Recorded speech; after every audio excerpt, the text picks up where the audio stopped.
Hello students, welcome back to my class. This is Ravi and today we are going to start a new topic.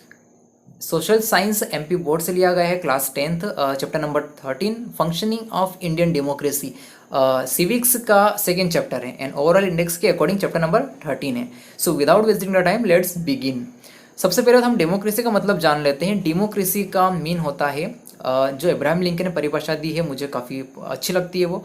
जनता का, जनता के द्वारा जनता के लिए, ठीक है। जो सरकार होती है जनता के द्वारा बनाई जाती है, ठीक है, जनता के लिए होती है और जनता के पास में पूरी पावर होती है कि वो चाहे तो सरकार को बना भी सकती है और चाहे तो सरकार को नेक्स्ट इलेक्शन में हरा भी सकती है। सो फाइनली हम इस चैप्टर में देखेंगे कि जो इंडियन एडमिनिस्ट्रेटिव सिस्टम है वो किस तरीके से वर्क करता है, ठीक है। फेडरल फॉर्म ऑफ गवर्नमेंट की जो विशेषताएं होती है, करेक्टरिस्टिक्स होती है, उसे देखेंगे। एडमिनिस्ट्रेटिव पावर्स का डिवीजन किस तरह से किया जाता है। ऑर्गन्स ऑफ गवर्नमेंट, गवर्नमेंट के जो ऑर्गन्स होते हैं, legislature, judiciary and the executive से इनका काम क्या होता है, किस तरीके से आपस में कनेक्टेड होते हैं। और पार्लियामेंट के हाउसेस के बारे में यहाँ पर देखेंगे, Lok Sabha, Rajya Sabha and finally local government का हेडिंग यहाँ पे दिया गया है। तो we shall learn this all the topics in this chapter. So हम इंट्रोडक्शन स्टार्ट करते हैं। देखिए हमारा जो देश है इंडिया, वो एक डेमोक्रेटिक रिपब्लिक है। पूरे विश्व के अकॉर्डिंग में बात की जाए तो सबसे बढ़िया एग्जाम्पल हमारे देश का आता है सामने, सबसे बढ़िया democratic country. The famers of the Indian constitution adopted a parliamentary form of government. देखिए जो फ्रेमर्स थे, इंडियन कॉन्स्टिट्यूशन को बनाने वाले जो लोग थे, ठीक है, उन्होंने हमारे गवर्नमेंट का फॉर्म क्या रखा, पार्लियामेंट्री फॉर्म रखा। यहाँ पर जो पावर्स होती है वो अलग अलग लेवल्स पर क्या होती है, डिवाइड होती है, सेंट्रल, स्टेट एंड लोकल। तो सेंट्रल लेवल के जो एग्जीक्यूटिव्स होते हैं, काम करने वाले लोग जो होते हैं, वो सेंट्रल के लिए रिस्पॉन्सिबल रहेंगे। ठीक उसी तरीके से स्टेट में काम करने वाले लोग स्टेट के लिए रिस्पॉन्सिबल रहेंगे।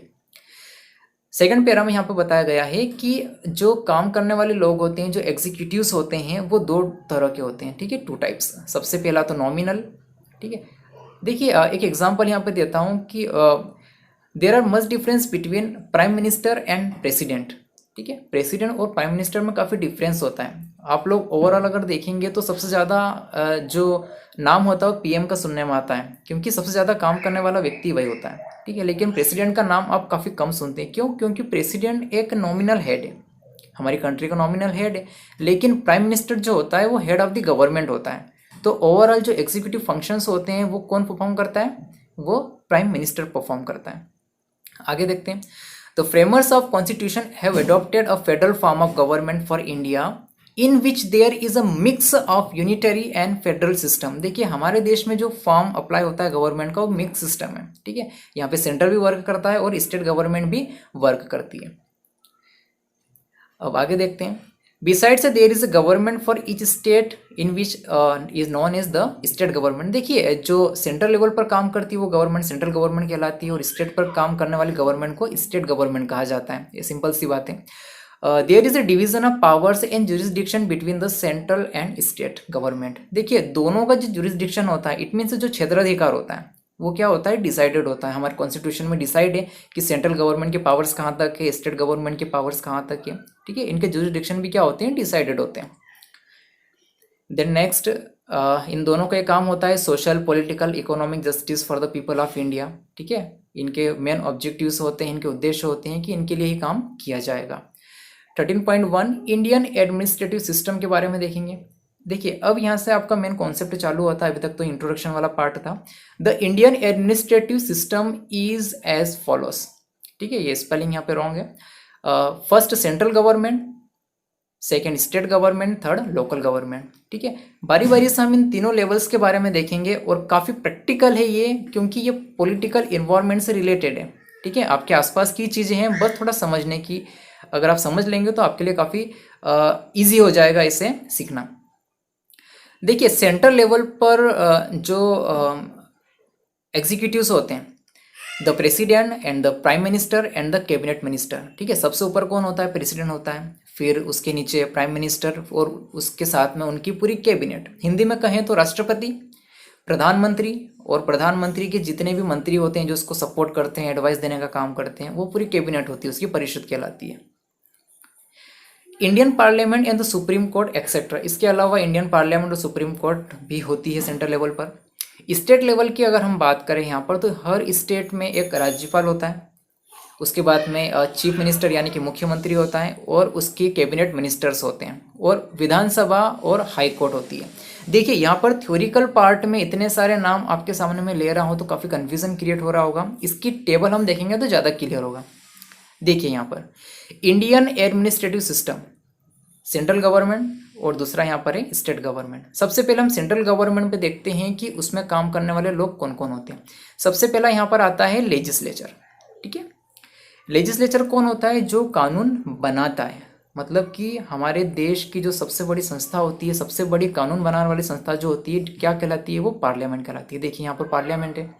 ठीक है, parliament consisted to houses, Lok Sabha and Rajya Sabha.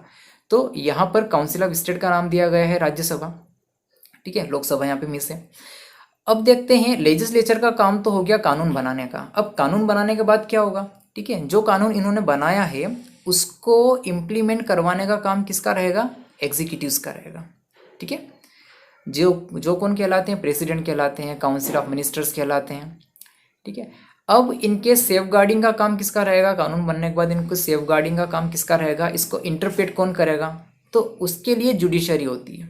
ठीक है, अभी हम सेंट्रल लेवल की ही बात कर रहे हैं यहाँ पर। ठीक है, सेंट्रल लेवल पर ये गवर्नमेंट के ऑर्गन्स है, जिसमें से एक कानून बनाता है, दूसरा उसको फॉलो करवाता है, और थर्ड क्या करता है? उसके सेफ गार्डिंग और इंटरप्रिटेशन का काम करता है। ठीक है, जिसे हम क्या कहते हैं? सुप्रीम कोर्ट कहते हैं। ठीक है, ये पूरा क्लियर होने के बाद में अब हम जा रहे हैं इसके नीचे वाले लेवल पर, that is called state government. ठीक है, देखिए यहाँ पर भी सेम तीन ऑर्गन्स रहेंगे, लेजिस्लेचर, एग्जीक्यूटिव एंड जुडिशरी। यहाँ पर भी लेजिस्लेचर कानून बनाने का काम करेगा, एग्जीक्यूटिव उसे इम्प्लीमेंट करवाने का काम करेगा, एंड जुडिशरी उसके सेफ गार्डिंग और इंटरप्रिटेशन का काम करेगा। ठीक है, तो स्टेट गवर्नमेंट में कानून बनाने का काम किसका होता है? लेजिस्लेचर में कौन होता है? यहाँ पर विधानसभा होती है, विधान परिषद होती है। ठीक है, विधानसभा जहाँ पर सीएम और सीएम के जो मिनिस्टर्स होते हैं, ठीक है, विधानसभा में रहने वाले जो एमएलएज होते हैं, विधायक होते हैं, सब यहीं पर होते हैं। एग्जीक्यूटिव में कौन आता है? राज्यपाल आता है।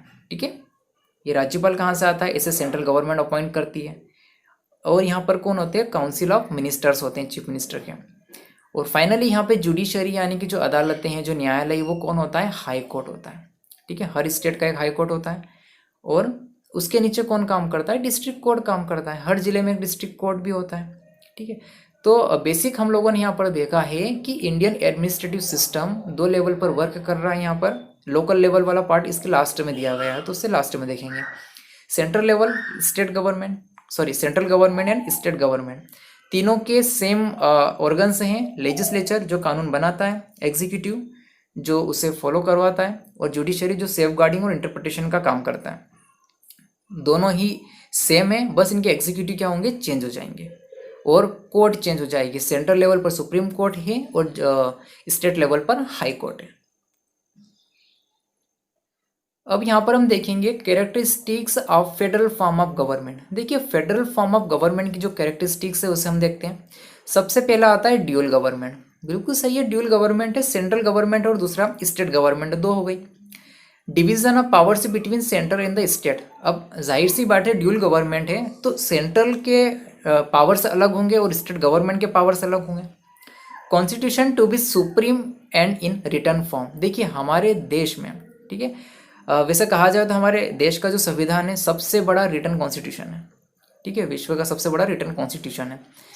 तो कॉन्स्टिट्यूशन टू बी सुप्रीम, हमारे देश में संविधान को सबसे बड़ी मान्यता है, क्योंकि और वो लिखित है, पूरा रिटर्न कॉन्स्टिट्यूशन है।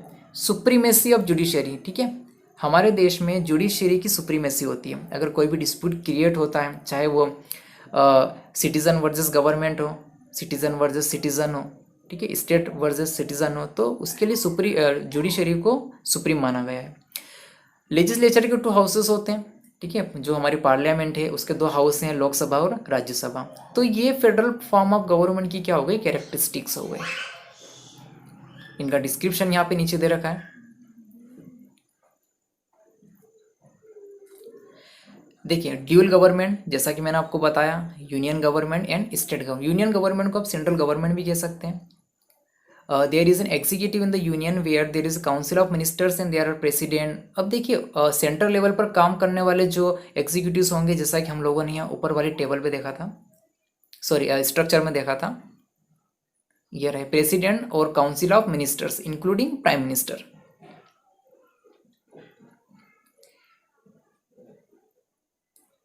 अब यहाँ पर हम आगे देखते हैं, similarly in the state also there, देखिए स्टेट के भी अपने एग्जीक्यूटिव्स होते हैं जो हमने ऊपर देखे, सीएम और उसके ministers and governor. Division of power, देखिए अब पावर का डिवाइडेशन यहाँ पे कैसा होता है, ठीक है।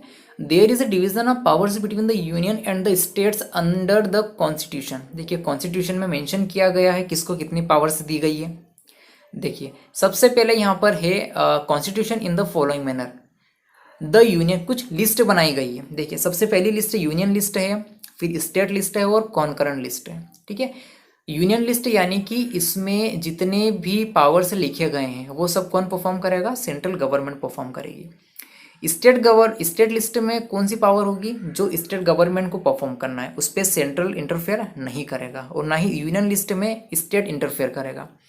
कॉन्करेंट लिस्ट, ठीक है, देखिए इसमें क्या होता है कि दोनों मिलकर काम कर सकते हैं, ठीक है। कुछ ऐसी पावर्स बनाई गई है जिसपे स्टेट और सेंट्रल दोनों को मिलकर काम करना पड़ता है। रेडिशल पावर्स में क्या होता है कि if certain subject remain over, अगर जो पावर्स इन तीनों लिस्ट में से लिखने से रह गई हो, ठीक है, तो such subject shall be with the union government, तो उन पर काम कौन करेगा, सेंट्रल गवर्नमेंट काम करेगी, जैसा भी उसे लगे वो उस पर वर्किंग करेगी, ठीक है। तो यूनियन लिस्ट में 97 सब्जेक्ट यहाँ पे दिए हुए हैं, ठीक है, जैसे कि defence, foreign affairs, defence forces, finance, communication, railway, ठीक है। स्टेट लिस्ट की अगर हम बात करें तो यहाँ पर justice, police, education, agriculture, social welfare के सारे काम स्टेट गवर्नमेंट के पास में होंगे।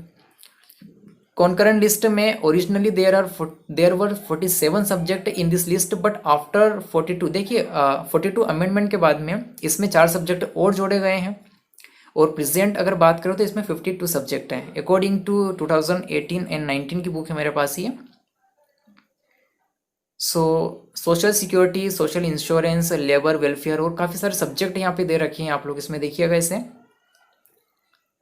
Concurrent list, but if we laws has been enacted by the central government that shall be force, ठीक है। इसके अलावा सेंट्रल गवर्नमेंट चाहे तो और भी इसके अंदर सब्जेक्ट को मेंशन कर सकती है, और यहाँ पे लिखा हुआ है both the central and state government can frame laws. Concurrent list में जो सब्जेक्ट दिए हुए हैं उस पर सेंट्रल और स्टेट गवर्नमेंट दोनों मिलकर भी अपना काम कर सकती है, अपने हिसाब से वो लॉज बना सकती है। Third point, return form of constitution है, और हमारे संविधान की सुप्रीमेसी होती है, उसके बाहर कोई भी कानून नहीं बनाया जा सकता है, वरना वो वाइड हो जाएगा। सुप्रीमेसी ऑफ जुडिशरी, यहाँ पर जुडिशरी को सबसे ज़्यादा मान्यता दी जाती है, ठीक है। कोर्ट ने जो डिसीजन दे दिया it is final. 2 houses of the legislature, legislature को 2 हाउसेस होते हैं, राज्यसभा और लोकसभा, ओके। सो फाइनली हम लोगों ने यहाँ पर देखा है characteristics of federal form of government. So इसके आगे का जो डिवीजन ऑफ एडमिनिस्ट्रेटिव पावर्स होती है उसके बारे में हम अगले पार्ट में डिस्कस करेंगे। सो आई होप आपको आपको ये लेक्चर समझ में आया होगा। सो गाइस मिलते हैं इसके नेक्स्ट पार्ट में, तब तक के लिए बाय बाय।